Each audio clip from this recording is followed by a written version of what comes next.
What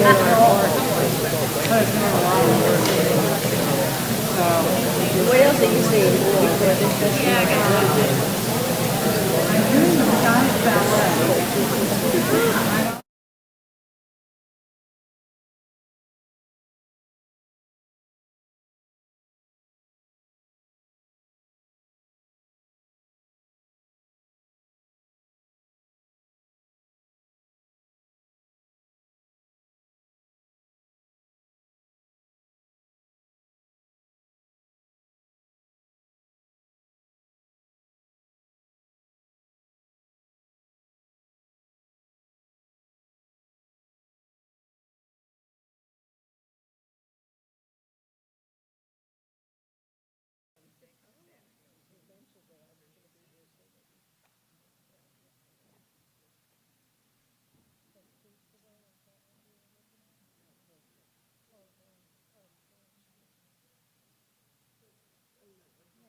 Hello. Today we have a secret that's coming later. With me is a lady who likes to be known as Kiki, but I would like her to explain, first to say and then explain her name, because if you happen to notice in the program book, it's different, however, on different pages. And sometimes the Odile is first and sometimes the Odile is last. So, Kiki, explain your name, please, and say it. Yes, hi. Very happy to be with you. My name is Gakire Katese Odile, and everyone calls me Kiki. Odile is my Christian name. Gakire Katese, it means a spoiled girl. And it happened that I have a very happy childhood. And I always say that I really matured. Like when I went back to Rwanda, before I was born in Congo, I was a very innocent and happy, not necessarily aware of what is happening in the world until I was 20. So I'm lucky.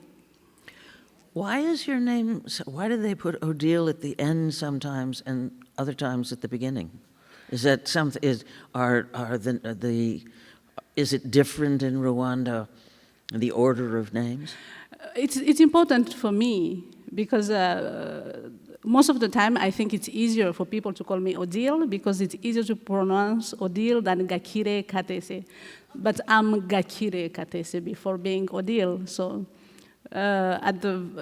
most of the time I think here you start with the Christian name. Yes. So because my first name, even though it's Odile, I think my first name is Gakire Katese. So that's why I have decided to put after.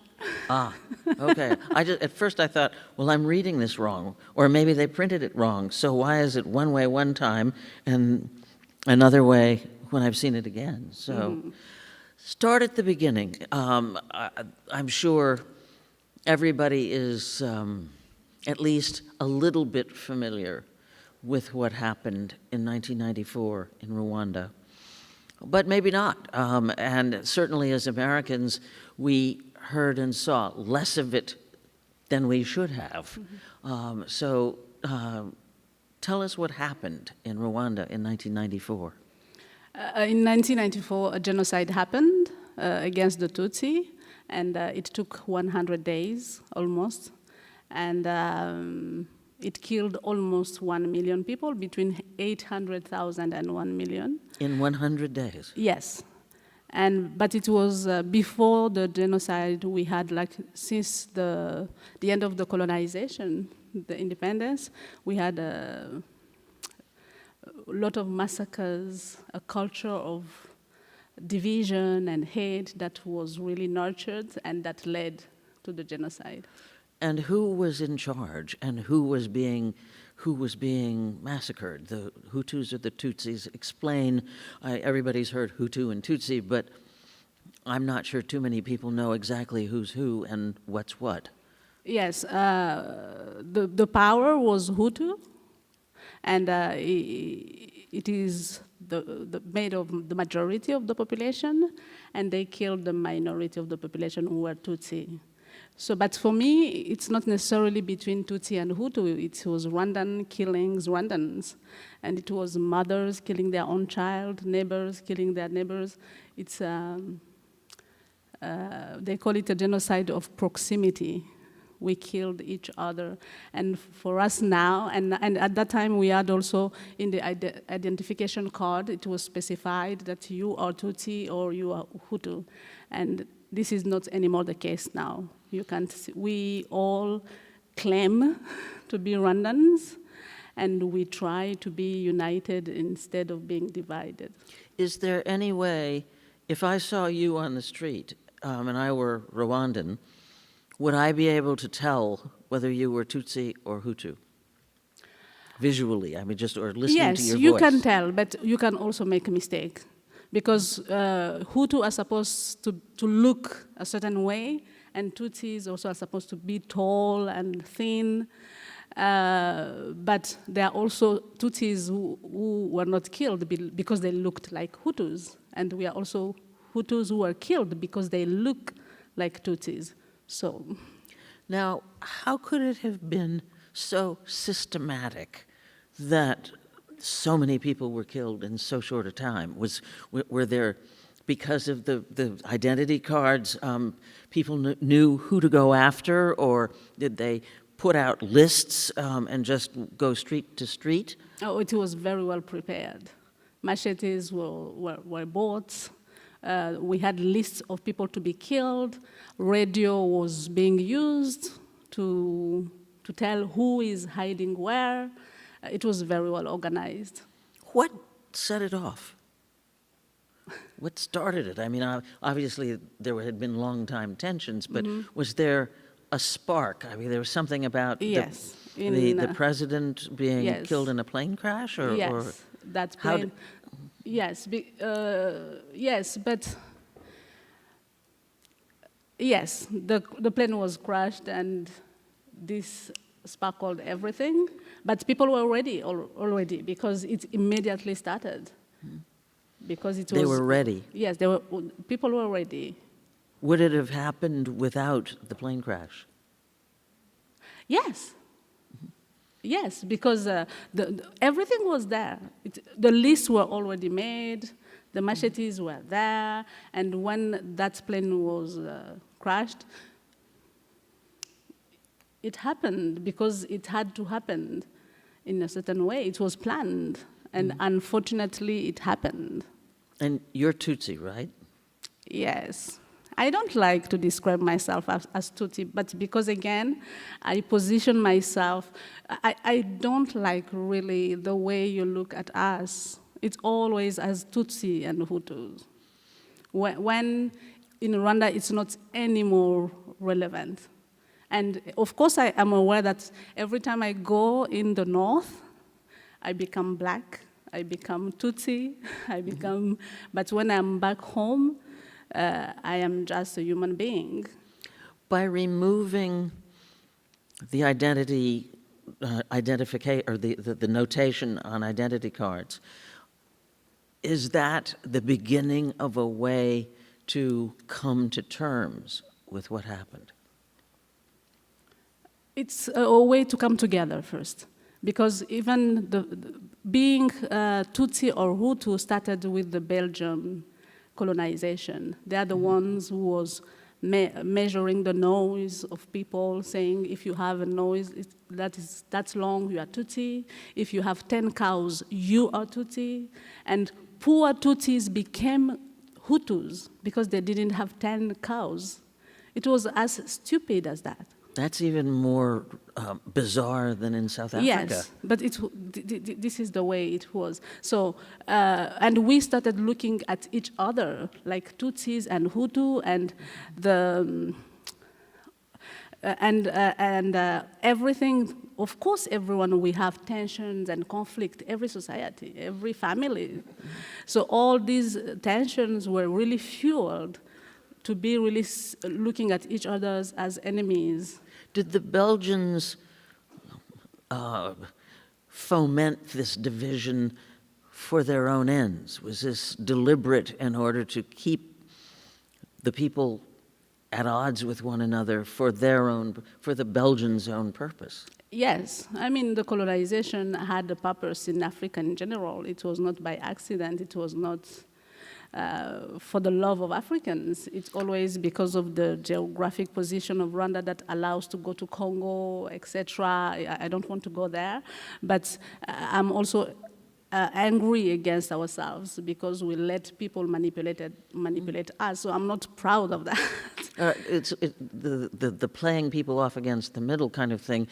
I'm thinking about Lebanon, where the French gave power and privilege to the Maronite Christians at the expense of the various other groupings that live and fight in Lebanon. And that created all kinds of tensions, and they did it deliberately because they had people who were loyal to the French because they got something out of that.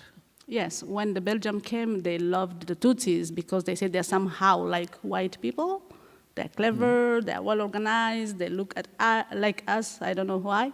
And then when they started claiming independence, you know, they say, oh, we are going to turn to the other part of the population. By the way, they are the majority. We had a kingdom also in Rwanda, which was Tutsi. And of course it was Tutsi because it's from father to son, and it remained Tutsi for a long time. So this was also called as a domination of Tutsis over Hutus. I mean, they even now, if you come to Rwanda and you want to divide people, you can do that. Even in my group of the women drummers, you can do that. Everyone can divide people, but it's up to those people to stay united. So we took our lives in charge, and we say that we are going to pass through that. We are not going to continue to see each other as Tutsi and Hutu, because it's not possible to have. We are sharing the same country. There won't be a Tutsi land and a Hutu land. This is not an option. We are going to live together, whether we want it or not. How do you live together when essentially what you have in common is the massacre of 800,000 people and trying to come to terms with that? I don't know. I am amazed the way, every time I ask myself how we did this, but I think starting from zero, there is something powerful there, nevertheless. You can create the things the way you want. You can that's from afresh, and it's very difficult because it's very difficult, and it's also easy because, you know, after death there is life. Dot. And that's what the show is about. So, yes, and so we have to leave, or the other option is continuing this cycle of violence. You talk in the show. How many people have seen the show? So, some, not many. In the show, spoiler a little bit, but you talk about how after the genocide, people all said, oh, I wasn't there. I was in school, I was away, I had nothing to do with this, and so on and so forth. Nobody wanted to admit that they'd been there and that they'd been part of it in any way. Is this a country that is more comfortable living with the lie of, oh, I had nothing to do with it, than owning up to the truth? Oh, The two. I mean, at a certain point, how important is the truth? At a certain point. Well, there are some people who say at times, maybe it's better to lie because living with the truth is too overwhelming. Yes, even for the survivors and for the perpetrators. For the two, handling the genocide was very difficult. I mean, even for myself, most of the time when people try to share at that time tried to share what happened in 1994. At a certain point, I can't handle that. It's too much hate and death, and that's, if I have to face it, I don't know if it's going to bring rage and anger. It's going to trigger the worst part of myself. So even when I go to the memorial sites, I can't face the bodies. I can't see. I can't, after one room or another, a second room, I stop there. It's too much to take. And that's the truth. And that's the ugly truth. And either I accept that it kills me, or I take a distance with that. And it doesn't matter anymore if it was the Belgium, the German, or the Tutsi, or the Hutu, the power, the leadership. It doesn't matter at that time. At that time, it's not anymore important. What it is important, it's my survival. How do we move on? But if we can be trapped in that. And I think we made peace with that. It's not about lying or the truth, it's about how do we move on with that or without. Some people can move with it, other people can't move with that. How can you live in a neighborhood and know that maybe the guy next door or the family on the other side might have killed people you know? Not might have killed people. I've killed your mother or your father. Because after all, at the end of the day, his son are the one bringing water to you. They're the ones taking care of you. How, even if it can be contradiction, it's a contradiction, because after that, we continue to marry each other. Really? Yes, even out of despair. Because, for example, the widows who were raped, who wanted them? Sometimes it was only the perpetrators. Now, after, when we were talking earlier, you quoted a percentage of how many of the people left after the genocide were women. Yes, as for many wars or conflicts, because men are the ones who go to war, the majority of the population was 74% made by women. 74% Yes. left were women. More, and I mean in the active life of Rwanda, because a lot of the men, most of them, they were in prison or they went also in exile. They were fleeing the country because they didn't want to face justice. How many of your relatives were killed? Oh, I don't know. I don't want to know. You don't want to know? I don't want to know because I'm dizzy then. I mean, in my family, my mother, there were two. So her sister with her 8 children, they were killed with her husband. My grandparents, I don't have any grandparents. On the side of my father, he never talked about that. When I asked him how many were there, I don't even know how many siblings he had. Because today it will be 6, tomorrow it's 7, because it's a long story. I don't want to talk about that. So if there were 7 or 12, they had kids. But I used to go to burials most of the time when I came back from Congo. I was burying people I didn't know, and they were telling me, "Oh, we are burying your uncles and his family," and I will go there.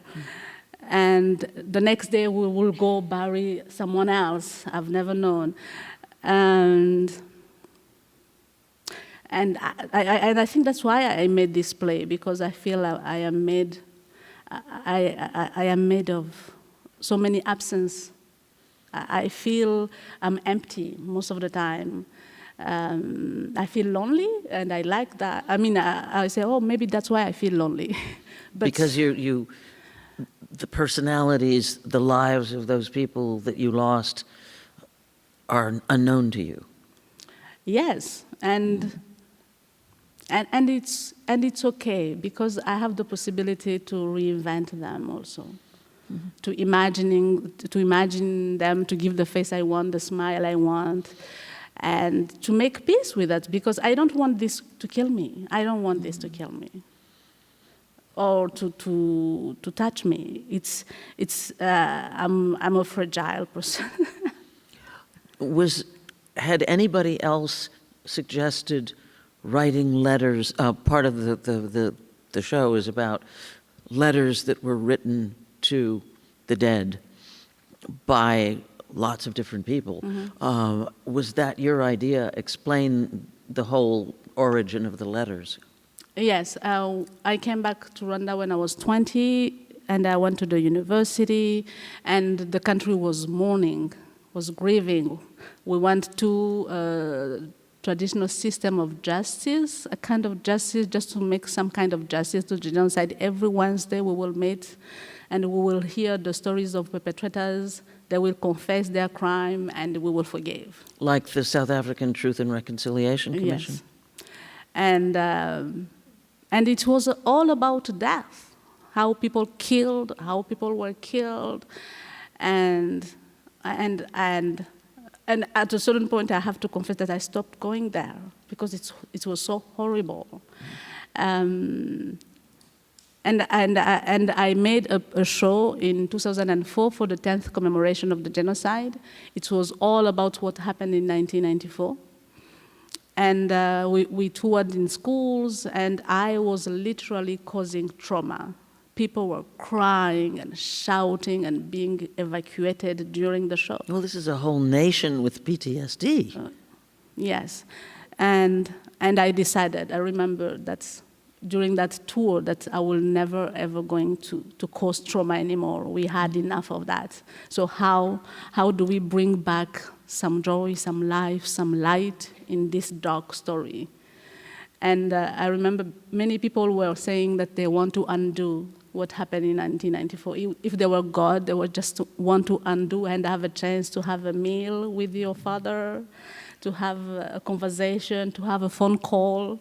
They always find themselves calling their mom, and they realize that, oh, it's not possible.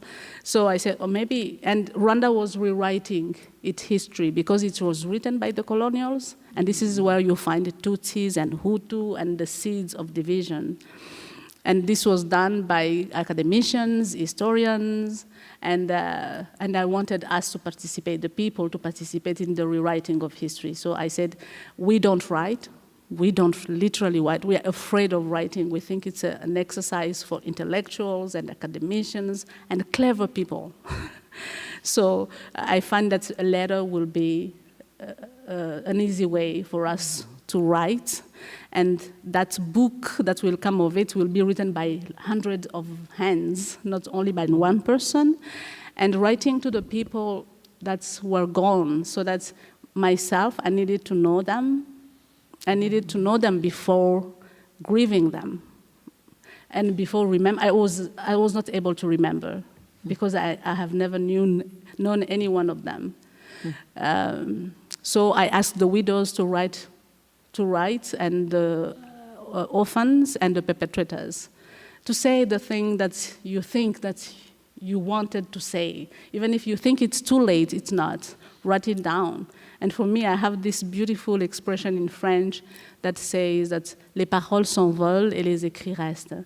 It means the words fly and the written stays.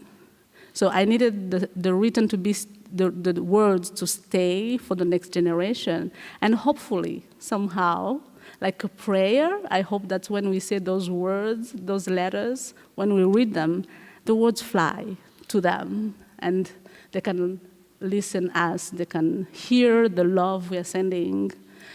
So my obsession after visit, in Rwanda we have like over 200 memorial sites, small and bigger, and in each institution you will find the list of the people who were killed in each school, in everywhere.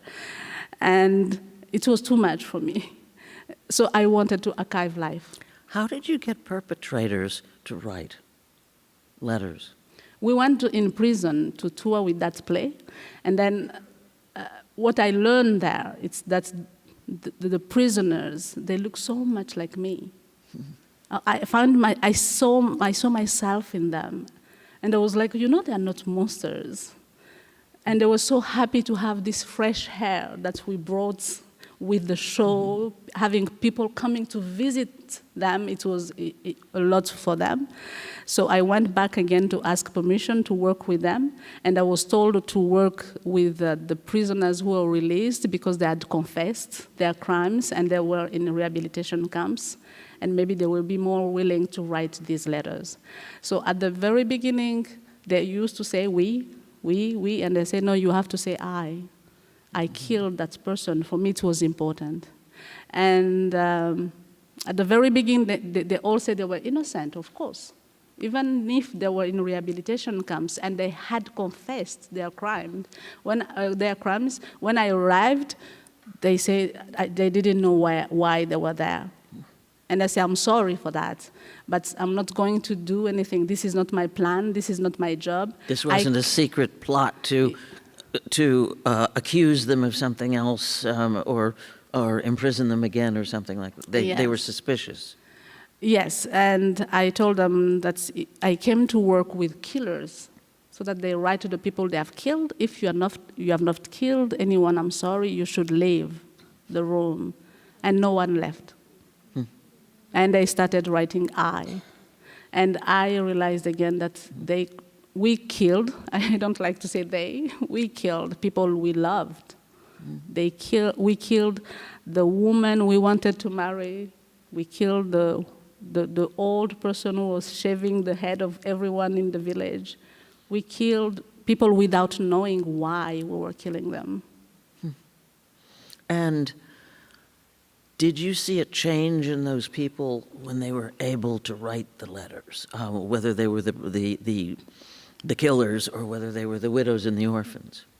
Did it provide a catharsis? Did it give them comfort? Did it give them a way to restore their sense of humanity? I hope. I can't, I hope. But the letters reveal that, the effect it has on them or not.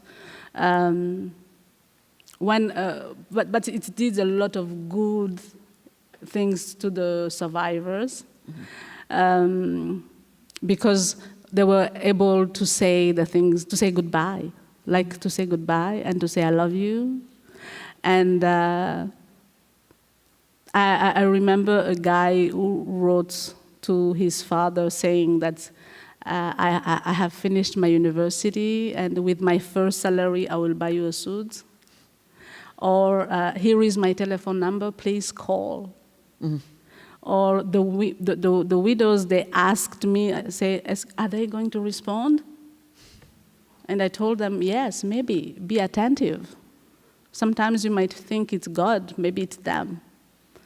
But there was this crazy hope that maybe they were alive somewhere, because we didn't necessarily see them dying. That's also the other trauma. We didn't say goodbye. We heard that my father died this way because I was hiding. So it was an opportunity to symbolically undo something and say those impossible words. And like in one of the letters we have in the show, there is this brother who who left his young brother behind. And he said that today, I've become older now, and I can, if they come back, I can beat them and take you home. I think he needs to write that, to imagine that, okay, I will save you. I hope there is a time I save you and I take home with you. Is there a lot of survivor's guilt? the sense of why am I alive? You hear about these all over the world, traumatic killings or disasters, and people say, why am I alive? But my family is dead, and I should feel terrible because I'm alive. Yes. Yes, that's why I think even at a certain point we were really trapped in the reconciliation process and forgiveness, because the survivors, we think that we can't forgive. Forgive is betraying. So that's why also for me it was important to have the conversation between the perpetrator and the victim, not with the survivor, because the survivor is so loyal and to the loved ones, and I understand that. It's not his job to forgive. It's the job of the victims to give that forgiveness, if there is any forgiveness to be given. But I think the reconciliation also I wanted to have, I'm working on also, it's not only about perpetrators and victims, it's also between survivors and life. To reconcile with life, to find peace, to accept the fact that being alive is not betraying anyone, being happy is not betraying anyone, and you don't have to feel guilty because you are alive. Because what I realized with the widows, it's like they are trapped in the state of widows. They are widows. I remember we finished the week, and I told them, okay, we are going to take pictures.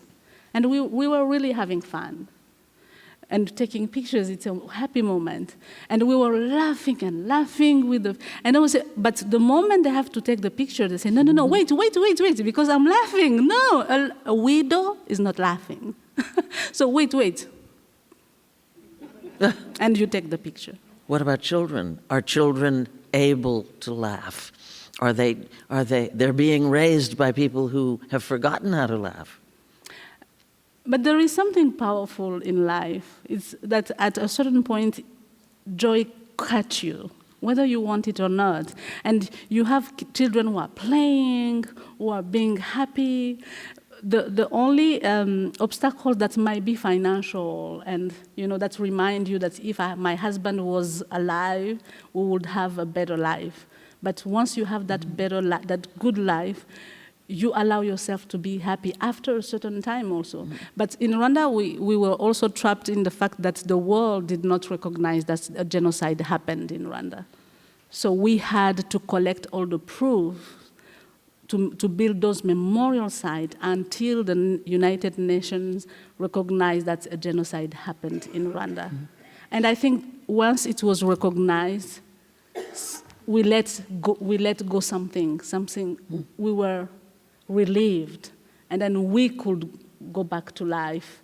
And when I think of two things, number one, I've interviewed a number of elderly Holocaust survivors who have said that the overwhelming need for them after they had been let out of the camps and were trying to put their lives back together, they wanted to have children to bring life back and to replenish the Jewish faith. And then I think of right here in Charleston after the killing of 9 people in a church a little ways away on Calhoun Street, the Mother Emanuel Church, the Charleston 9, at the arraignment of the guy who killed those people. One of the women who had lost relatives spoke out about forgiveness.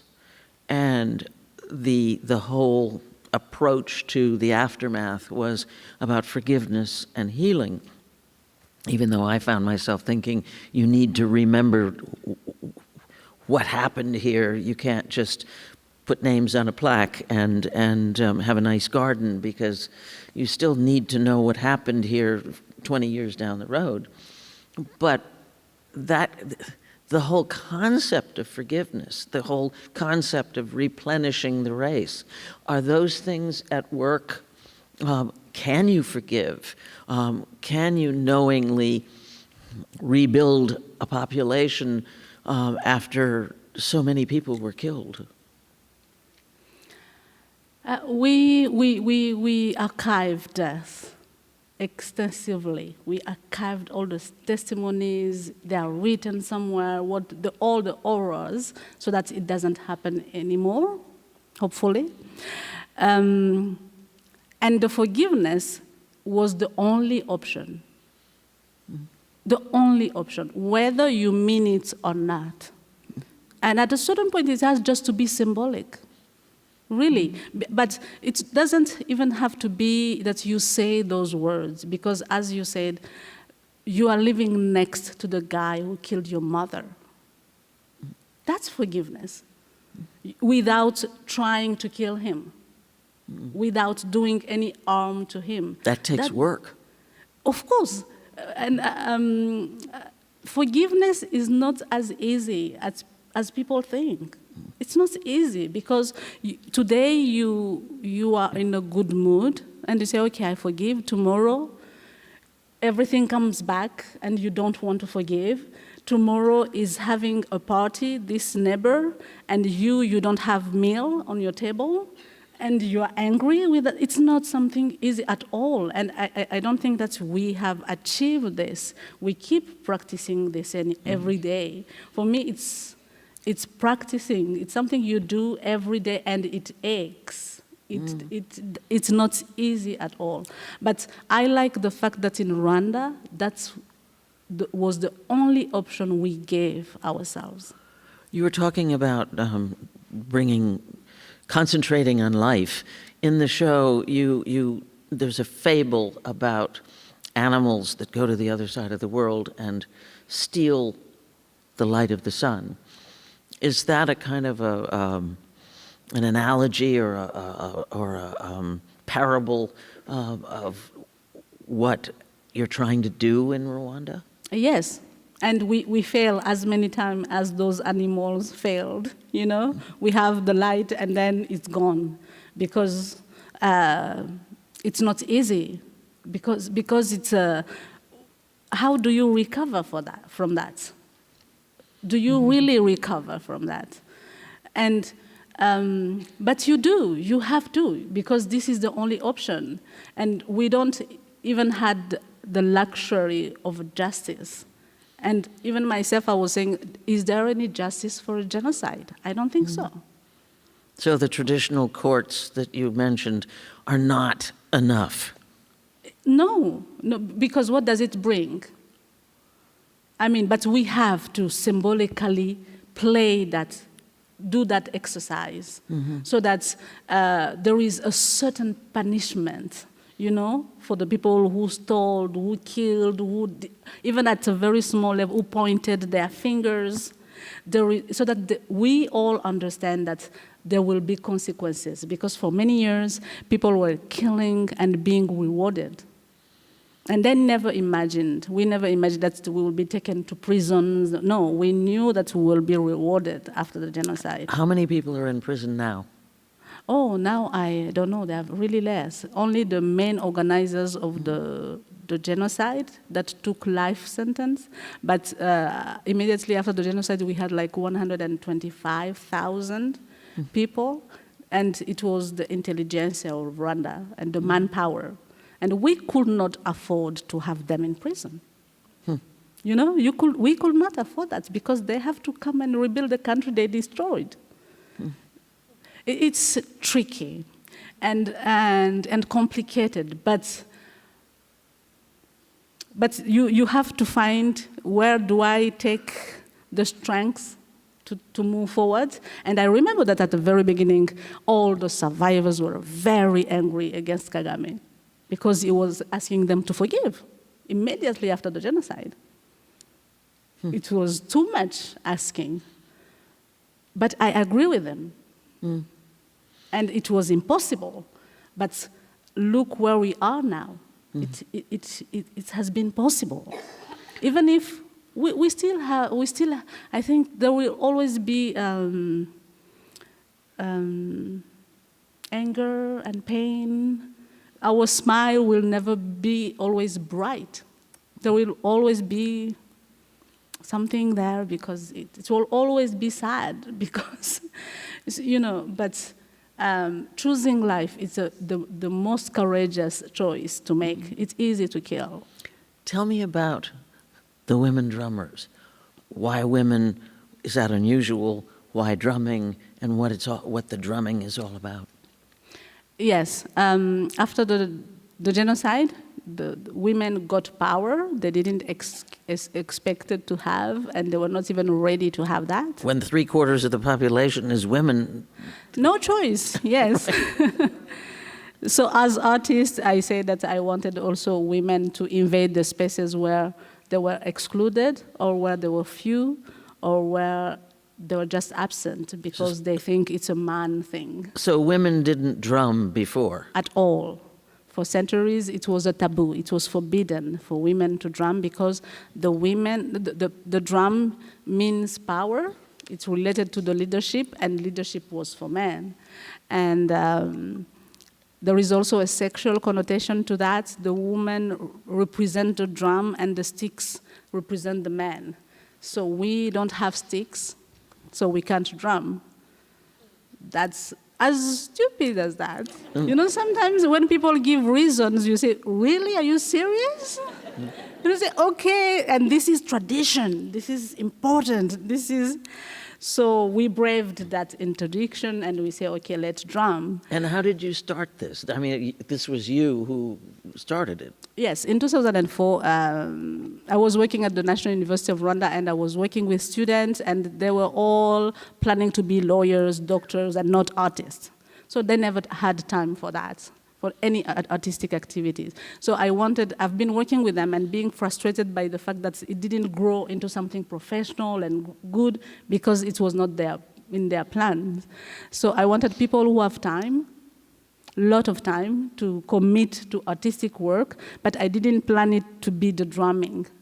So I wanted women to write, to go in the creative writings, to be in the sound and light, to do cinema and everything, but I didn't have a cent.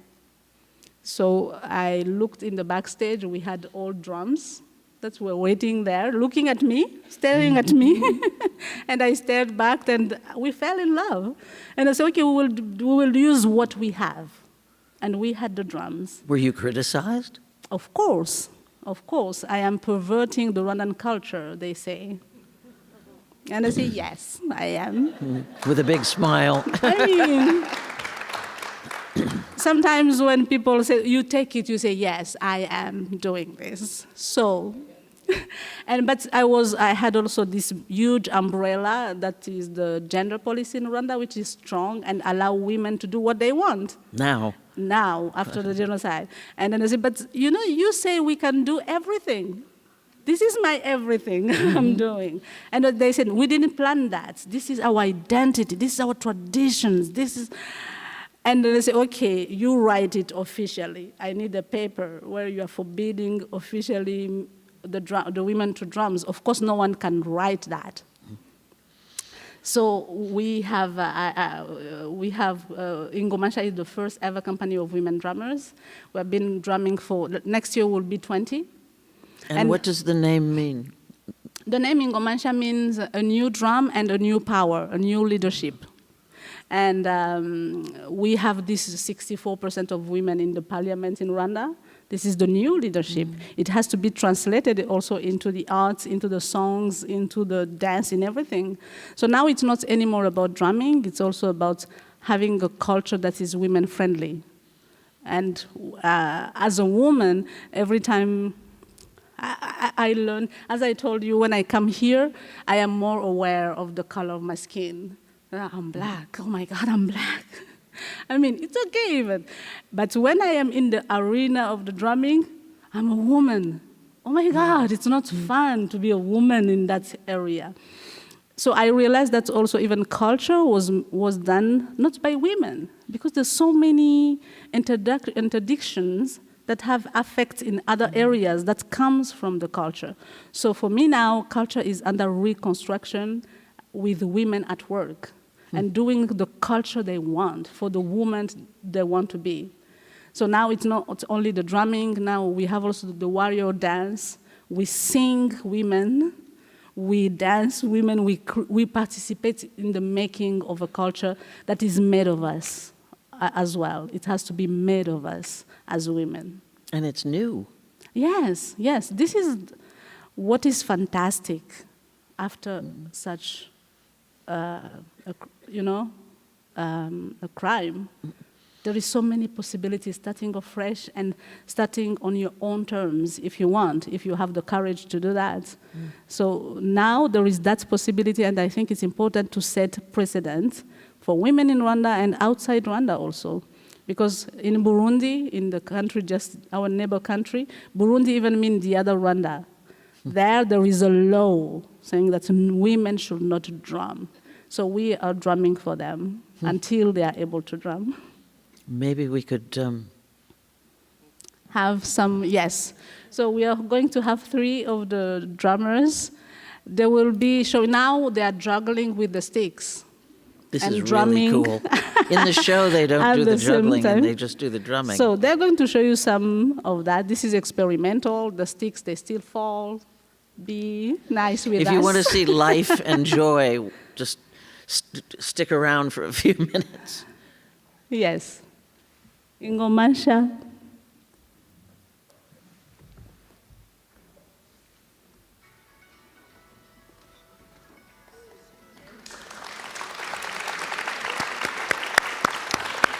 What are they going to be playing, and why the colorful braids? Because we are women of colors. But that's unusual too, right? Yes, that's too much for Rwandans. That's too much. They are so very discreet. But they say, this is not us. And I said, this is us. It's not you, but it's us. Okay. Could you introduce them? Yes, this is very experimental. Yes, we have Uizergwa Marie Noela, Musabye Maria Christine, and Uwa Maria Clementine. Twagere.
We are going to try with 3 sticks. To try.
Murakoze.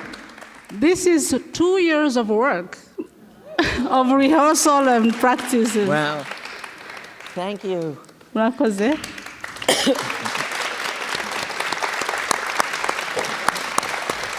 You said something to me when we were talking before, that this show really hasn't been seen by Rwandans who might benefit from seeing the letters, because there's no theater in Rwanda. No.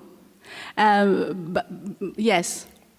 As I said, we toured in prisons, in schools, with the previous show, but it means working really in not necessarily good conditions like this. So when I want to set up an ambitious show, I know it's not for us, because I will not find even the people skilled for the light and everything. And but we used to have, before the genocide, the French Cultural Center.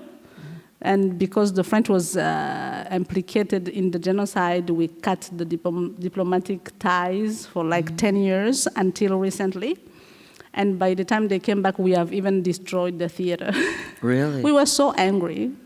But it seems that if I were a Rwandan and I saw the evidence of the letters, it would inspire me in some way to find something inside me to try to come to terms with the past. Yes, I mean, the fact that they have been all written, those letters, it's also, it was important for me, and we are working on that. Last year, we had a preview. We were going to Edinburgh Festival, so we rehearsed in Rwanda, and we had like 3 shows before we left.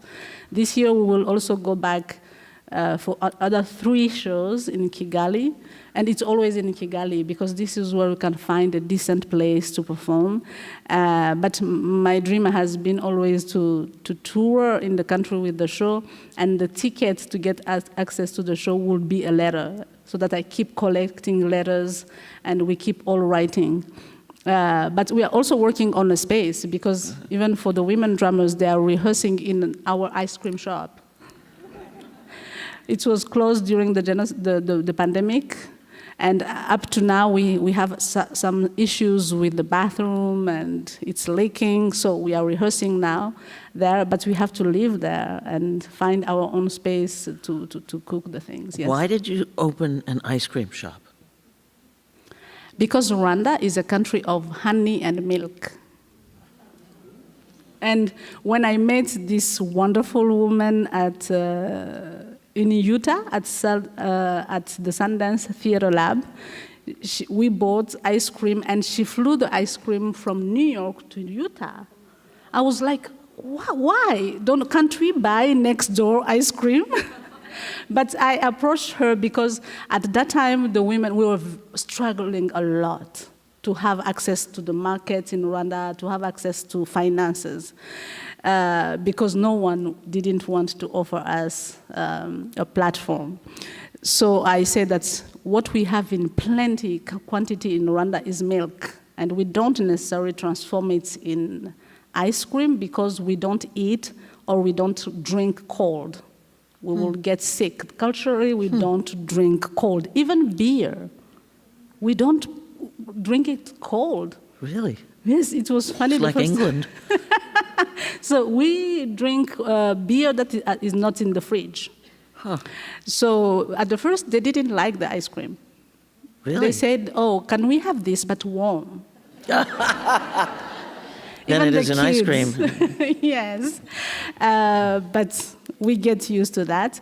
But again, it was, if I have to sell something, I have to sell joy, I have to sell happiness, I want to sell joy, happiness, peace, a moment of relief where you give yourself a treat.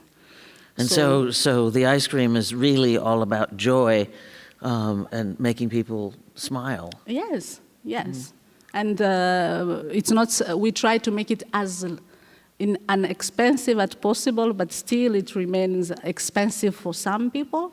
So most of the time I like when 3 girls, they come together, they buy one ice cream and they share it, and they're happy and they go back. I like when people come to us because they don't come to eat. They come to give themselves a treat. And I like the feeling that, and I remember because we are in the university city of Rwanda. We have the National University in Butare, so we have lots of students. And I remember one day hearing at the radio, they were saying that since we opened the shop, that all the dates at the university, they are coming there, love is flourishing in Rwanda. And I say, yes. That's funny. Yes. But it's a different, it makes a different country. Yes. And we need, Congo, the Congo I was born in and I grew up was so very happy, with happy people. And when I came back to Rwanda, it was difficult for me to see those faces that were just closed, and I needed to make them laugh, even if I have to, like come to you and Tickle you laugh you. by force. So it's very important, I think, to reconcile with life and to find some moments of joy in life. I think it's time maybe we let people ask some questions. Could we have the house lights up, please? And there are people in the aisles with microphones so that the questions can be heard by the cameraman and filming the event. So over here on the left, the gentleman in the striped shirt. You. Oh, I got it. So I'm just curious, since you weren't born in Rwanda, what was that like coming there at 20 years of age? Did people view you as an outsider, even though you're ethnically and your parents are there, but since you were raised somewhere else, what was that like? Even myself, I didn't identify myself as a Rwandan. I didn't want to be Rwandan because Rwandan committed a genocide. I remember telling them, oh my God, you are bad people. And they say, but you are Rwandan. I say, yeah, I'm Rwandan, but I'm not. I was born in Congo. I felt I was more Congolese than Rwandan. And I don't speak also Kinyarwanda. My parents didn't teach me Kinyarwanda. I started learning Kinyarwanda when I landed in Rwanda. I was 20 years late. It's a very complicated language, and most of the time I work in French. My mother tongue is French, and in English, so I practice Kinyarwanda only with the drummers. So most of the time, yes, even when the people who say that I'm perverting the Rwandan culture, they say that's because I am not Rwandan. I don't understand the meanings I'm destroying. Even also for the genocide, most of the time people were saying that you will never understand, you are not there. But now I'm here, and I love the distance I have with it, because it's only me, without any pretension, that could have done what I've done, because I have a certain distance with that. And I know that most of the time I try to escape the pain of the genocide, to always take distance, and to find my own way to connect to the genocide, but yes. And now, even though I don't speak in Rwanda, now I like being Rwandan.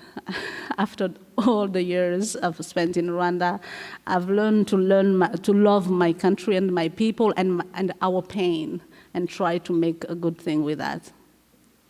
But yes, I'm an outsider. And even the way I wear this and those crazy hair here, they say, she's not a Rwandan. Because Rwandan are discreet, and I shout most of the time when I laugh, and I say, I'm sorry, but you deal with that. Yes, but sometimes I like that, and sometimes I don't like that. What is tell us about your headdress and the way you wear it, and the way it's coiled and No, it's simple, but it's not very Rwandan. It's African in general. I want to be African, not necessarily Rwandan, but I always find myself beautiful with this. When I don't have it, I say, oh my gosh. Do you I'm wrap so it normal. yourself? Does it start out one long piece of cloth? It's a long piece that I roll until I feel like a queen. How do you keep it on? How come it doesn't come unrolled? Is there a pin? It's very tight. No, there is no pin. No, it's only very tight. Huh. It's easy. It's not complicated at all. It looks complicated. It looks great. Let's see here. I think you were next in the middle here with the, you. I can't see what kind of shirt that is. I was going to describe the shirt, but as long as you know it's you. I was wondering, so you mentioned that when you're learning about and talking about the Rwandan genocide that you get a little bit depressed about like the topic. I'm wondering how you cope and like reconcile with the fact that like with this show it is your own way of taking on like the grief and like just the ideas of it, and how does that make you feel? Like is it cathartic, or is it like, does it remind you of something you don't want to think about? The way I do it with the play, this is how I want to deal with that.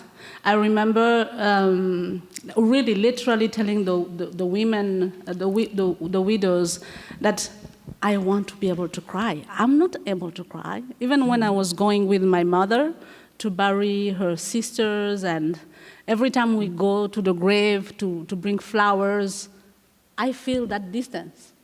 You know, my mom is very into that, and I'm waiting that it is done, and we go back home, because I don't feel any connection. I don't know them.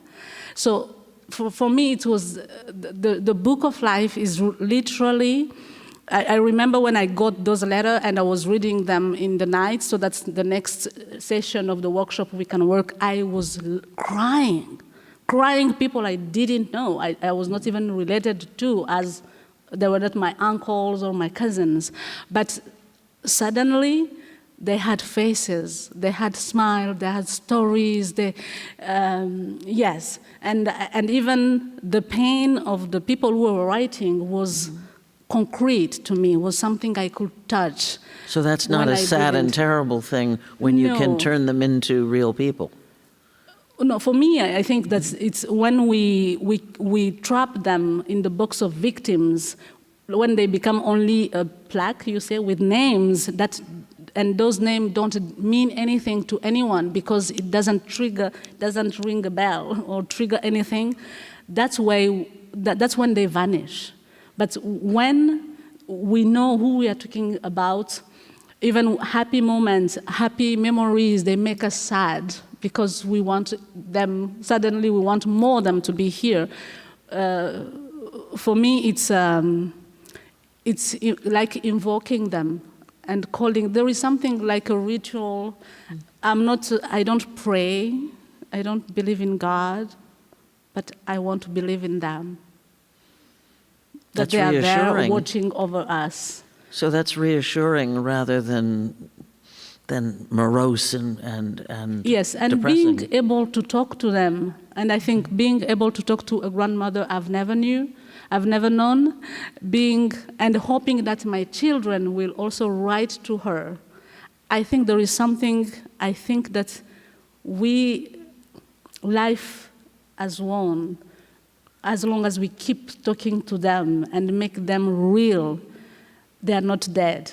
If they died, it's because we let them die, and I don't want to do that. In the course of the show, you have everybody draw a picture of a grandfather, their grandfather, any grandfather, and so on. Why? Because I want a grandfather. I have never had a grandfather. Because they were in Rwanda, and then they were killed, and I dream, of course I fantasize. Fantasize? Of course, I hope that having them, knowing them could have been great, and I dream about that. But the audience, what do you want the audience to feel drawing the grandfathers and the whole baskets of grandfathers? They are also God. They can create people. As an artist, I always feel powerful, that I can create life as long as I say it, as soon as I say it happens, and it can be, as imperfect as it is, it's okay. But this action, for me, it's very powerful. So, because I don't also have pictures, that's also the thing that is terrible for me. I don't have pictures to put faces, so they can look like as we want.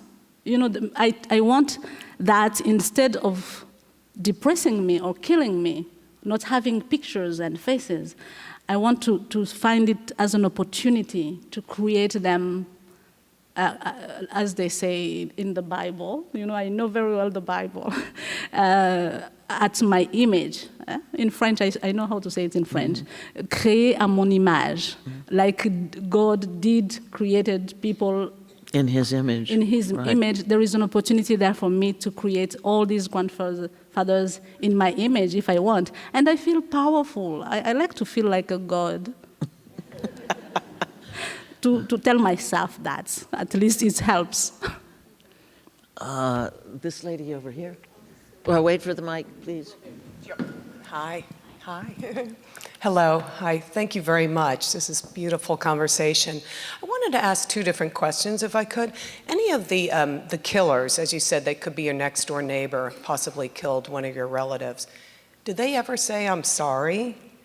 And wouldn't that help with the forgiveness? I would think in myself, you know, that would obviously really help for me to forgive. The other question is, what is the state of Rwanda today? Is it a safe place to live? Is there underlying tension? Do you feel safe, women? Those are my two questions. And I want to say, I love the ice cream idea. I've worked in an ice cream shop, and it's pure joy. Yeah. Yes. Thank you. Yes, because we oblige them to say, "I'm sorry." We were given an opportunity to recognize our crimes, to say sorry, and to have the pain, the sentence diminished. This is in the traditional courts? Yes, in the process. So that at least we know what happened, because we don't know. Only the perpetrators, they know. Because the people who knew, that they are either dead or they were hiding, survivors, and they didn't necessarily see everything. So there are many people until now, they're still looking for the bodies of their loved ones. So the only people who killed them know where they put the bodies. So we very much, it was that negotiation. You tell us where you put the body, and we forgive you. And we diminish the sentence, you know. But do they ever yes, they said say, it. "I am so sorry"? They said it a lot and a lot. We exhausted that word. It was, and when they were saying, I said, "Yes, you always say that. We don't mean that." And we didn't even trust them that you don't mean that. It's because you were offered that deal. Right. Yes, so that's why the letters, I say maybe it's an opportunity to ask for forgiveness without saying, "Forgive me." Maybe if you say, "Don't forgive me," it might be more powerful than "Forgive me," because we have heard so much people saying, "Forgive me, forgive me," and we didn't trust them. Yes, today Rwanda is, I feel safe. Very safe. I've never in Rwanda, but and in the letters of the widows they wrote, one woman said, telling his husband that you never had an opportunity to walk in this country in the night and feeling safe.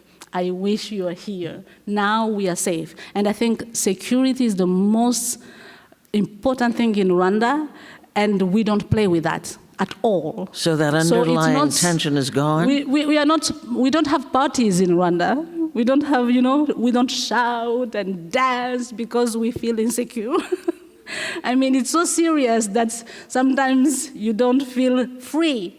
You feel safe, but not free because everything is controlled, But I understand that because we know what we went through. and why it's so important that everything is controlled. Is the underlying tension that existed before the genocide gone now? Immediately after the genocide, yes, of course. People didn't believe that you were saying the truth. You meant it when you say that if we tell the truth, you will forgive us. They didn't believe that. People were, no. But now, yes, because there is no injustice. Everyone has access to education. Everyone has access to the work. The prisoners were released. I mean, the survivors felt, at that time, they felt not safe because they were there. But anytime they will do something, they will go back to prison. That's why it's a controlled country. But I want it to be that controlled because I don't believe the people who killed once. I mean, but it takes time also. I think with time, people are understanding the costs of freedom, the cost of security, the cost of everything, yeah. But there is a sense of security, yes. It's the most safe country in Africa. The lady in the front row.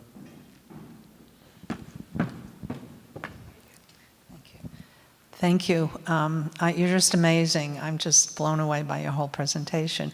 I also wanted to say I'm a mental health therapist, and I just wondered, here in this country, there's been a lot of research done on how trauma is stored in the brain in the past 10 years, and there's a lot of techniques they're more neurological than they are counseling.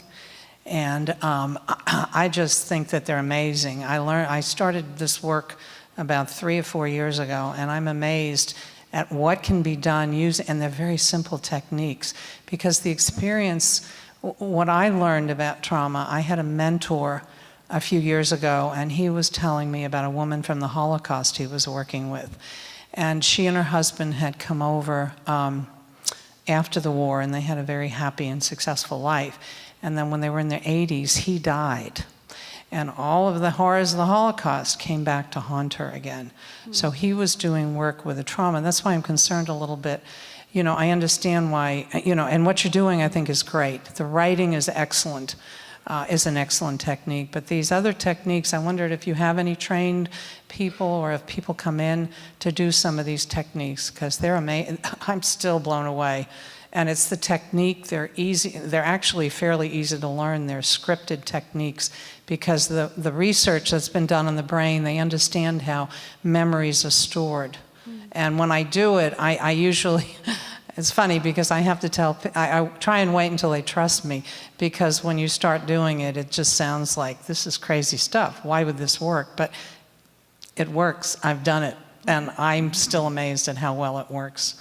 So I just wondered if you've had any opportunity, to do that with, or anyone in your country, or you've made any other connections with outside groups. Yes, this is very recently only that Rwanda is talking about healing. For many years, we have been talking about unity and reconciliation and forgiveness. Before even we healed, we were requested to forgive because that was the only option. So, but now we are talking about mental health, and healing. And I think there are few projects in Rwanda working on that. But for me, it was more an artistic project with all the layers that comes with the project than a healing project. And most of the time I say, I hope it brings something. But most of the time I don't even want to know what it brings, because this is not necessarily my job. And I also work with children who have been abused. I'm what's called a guardian ad litem, and we have trainings and they talk about recognizing the symptoms. But what I find is interesting, again, like this woman from the Holocaust, it can go years. Your mind will tell you when you're ready to deal with the real healing. And it will come out, and there are symptoms that will show up. And I just tell people, I said, just be aware of those. It may not show up right away. It could be even years. Before this shows up, but you have to be aware of that. Because the other thing that I was going to say, when you talk about forgiveness, the other thing I tell my clients, I said, forgiveness is for you, it's not for the other person. Because if you have all that anger and resentment and everything, you can't live a happy life. You can't fully really heal. Yes. Thank you. I think we need to get to some questions. Sorry. Thank you. The person over there and the next to the striped shirt, person who spoke before, please. So you mentioned the difficulty and your desire to share your story with Rwandans. Is there another group of people that you have a desire to share that with, like perhaps the French or other African Americans? Say it again. Sorry. So is there anyone that you want to, in particular, a group of people that you want to share your story with? Oh, yes. No, I mean with everyone, because after all, it's a story about loss, and it talks to everyone, I hope, because we have all lost people. So yes, and I dream of performing this show in French, in my mother tongue. I'm performing it in English, and sometimes my brain doesn't follow necessarily. Well, right now you've performed it mainly outside of Rwanda, right? Yes. Because, again, we can't afford this show. My God. It just seems, I find myself watching it thinking Rwandans would benefit from seeing it. Yes. Yes, they will benefit. We are working on that. But yes, to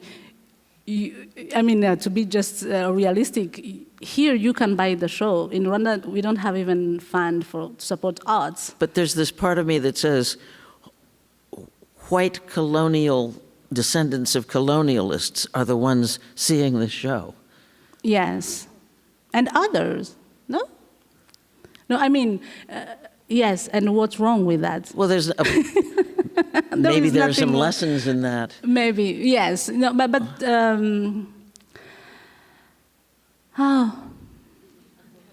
yes. The lady back here, Thank you.